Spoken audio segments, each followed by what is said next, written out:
लड़की सी जिहदा नाम सी जस्सी, कहंदे ना कि पर जस्सी जस्सी कोई नहीं। हाय माई सैल्फ एडवोकेट मुक्ता। आज मैं तैनूं मेरे बारे में दसदी हाँ, मेरे स्ट्रगल के बारे में दसदी हाँ जो मैंने अपनी लाइफ विच फेस किया सी। बचपन विच मैनू सब जस्सी जस्सी कह के चिढ़ाते होंदे सी। एक सीरियल आंदा सी डीडी नेटवर्क पे, चैनल्स पे आंदा सी जस्सी जस्सी कोई नहीं। सारे मैनू जस्सी जस्सी कह के चिढ़ाते होंदे सी क्योंकि मैं बिल्कुल सिंपल सी चीज़ा सी। मैं बिल्कुल मेकअप और अपने लुक्स पे बिल्कुल ध्यान नहीं देंदी सी। मैं बिल्कुल ही सिंपल एक मिडिल क्लास फैमिली की लड़की हैगी सी। मैं तैनूं अपने बारे में कुछ बताना चाहती हूँ। मेरी लाइफ स्ट्रगल से भरी हुई सी। मैं हमेशा स्ट्रगल में रही हाँ और मैं उन स्ट्रगल से, प्रॉब्लम से कैसे निकली हाँ, ये आर्ट ऑफ लाइफ है। मैं कहते हैं ना कि struggles are the part of life और उनसे बच के निकलना, उन्होंने तो बच के निकलना are the art of life. मैं स्टार्ट करती हूँ अपने बचपन से। मेरा चाइल्डहुड कानपुर, उत्तर प्रदेश तो कानपुर के छोटे जे शहर से स्टार्ट हुआ। मेरी बचपन की जर्नी मैं कानपुर ज़िले की हाँ वहाँ पे स्टार्ट हुई। वहाँ पे मैंने एजुकेशन स्टार्ट की। मेरे माँ प्यो ने मैनू चंगे स्कूल विच एडमिशन करा दिता। मेरा कुमारी उद्यान विद्यालय फातिमा कॉन्वेंट वो स्कूल सी। पर मैं एक डरी सहमी सी निक्की जा बच्ची थी जिसको कोई भी सपोर्ट नहीं था, क्योंकि घर तो बस ये था कि स्कूल भेज दिया गया, कुड़ी का एडमिशन करा दिया गया। बाकी घर वालों को नहीं पता सी कि वो स्कूल विच किस स्ट्रगल नाल जूझदी पई है या बच्चे उहदे नाल बोलते पे हैं कि नहीं। मेरी कोई फ्रेंड्स नहीं बनती सी क्योंकि मैं एक सिंपल सी लड़की थी। मैनू बोलना ज़्यादा आंदा नहीं सी। मैं कुछ भी बातचीत ज़्यादा किसी दे नाल कर नहीं पाती थी। गल्लां बातां में मैं कमज़ोर हैगी सी उस समय।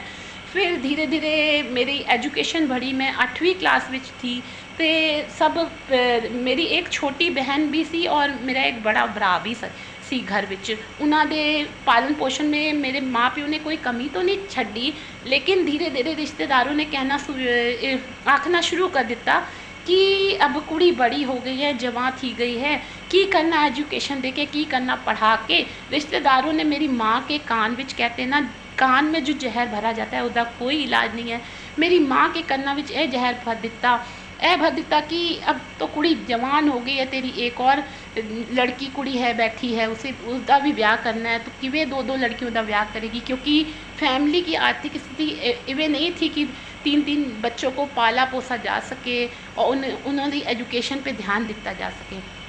तो मेरी माँ के दिमाग में यह भर दिता गया कि अब कुड़ी जवान होगी। मैं भी बड़ी सोहनी निकल आई थी, लंबी ऊँची, जो अच्छी पर्सनैलिटी की निकल आई थी।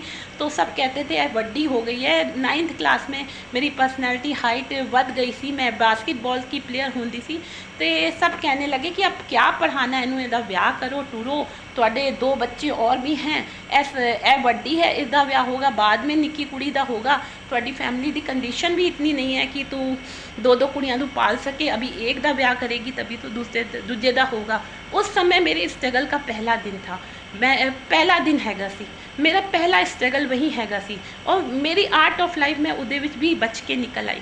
मैंने फैमिली से दूर जाकर, मेरी माँ रिश्ते वालियां नूं कहंदी पई सी कि तरह तरह की लड़के रिश्ते वाले मेरे घर आंदे थे सी।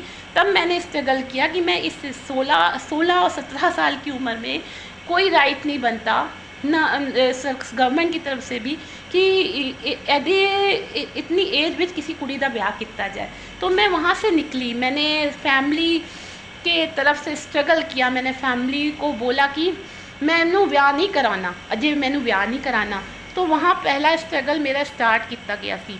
उसके बाद भी 5-6 साल में मैं जब ग्रेजुएट हुई, मैं आगे पढ़ना चाहती सी, कुछ करना चाहती सी, पर मेरा ब्याह कर दिता गया।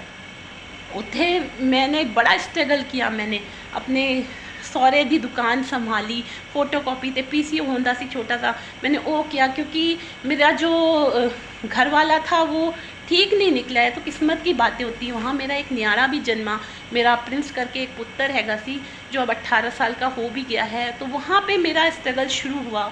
ससुराल विच सब कुछ ठीक रहिंदा सी, पर मैं आगे पढ़ना भी चाहती सी। मैंने पढ़ाई स्किप करके मैंने फैमिली और परिवार विच अपना ध्यान देना शुरू कर दिता। थोड़े समय के बाद जब मेरा न्यारा हो गया, थोड़ी फैमिली प्रॉब्लम्स आनी, स्ट्रगल आना शुरू हो गया लाइफ में, तारों से मेरा दूसरा स्ट्रगल स्टार्ट हुआ। और कहते हैं ना कि जब जब आप स्ट्रगल करते हो ना, तब तब आपकी पॉलिशिंग होती है, वो आप आगे बढ़ते हो और आगे ग्रोथ करते हो। मेरा स्ट्रगल, जब दूसरा स्ट्रगल शुरू किया मैंने, तो वो था कि मेरे को LLB की पढ़ाई करनी थी। ताइयों मैंने एक हाथ विच अपने नियाड़े को फड़िया सी और एक हाथ विच कलम हैगा सी। मैंने किस तरह LLB की पढ़ाई पूरी की मैं ही जानती हूँ, क्योंकि उससे पहले मेरे साथ डोमेस्टिक वायलेंस हो चुकिया सी। लोगों ने, मेरे ससुरे और वालों ने मेरे उत्ते हाथ उठाया सी। डोमेस्टिक वायलेंस की मैं शिकार हो गई सी।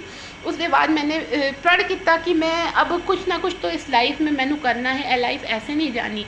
मैं पढ़ी लिखी सी और मैं एक पागल जैसी हो गई सी। मैं डिप्रेशन में चली गई थी कि मैं कैसी लाइफ में आ गई हूँ। आफ्टर दिस मैंने लॉ कंप्लीट किया, लॉ की पढ़ाई कंप्लीट की। उसके बाद भी स्ट्रगल कम नहीं सी। उसके बाद भी लॉ करने के बाद भी अभी कोई भी एजुकेशन करने के बाद आप चाहते हो कि मैं कुछ कमावा, मैं कुछ पैरों पे खड़े हुआ, लेकिन लॉ करने के बाद भी अवांडिया गुआंढिया ने मेरे पीछे बातें करनी शुरू कर दी कि तुहाडी नूं तो उहदे नाल जाती है, तुहाडी नूं तो वकालत करी है, बिगड़ जाएगी, इनू क्यों पढ़ने दित्या। तो मैंने पूरी लाइफ स्ट्रगल किया कि ये आगे बढ़े और स्टडीज़ के लिए स्ट्रगल किया।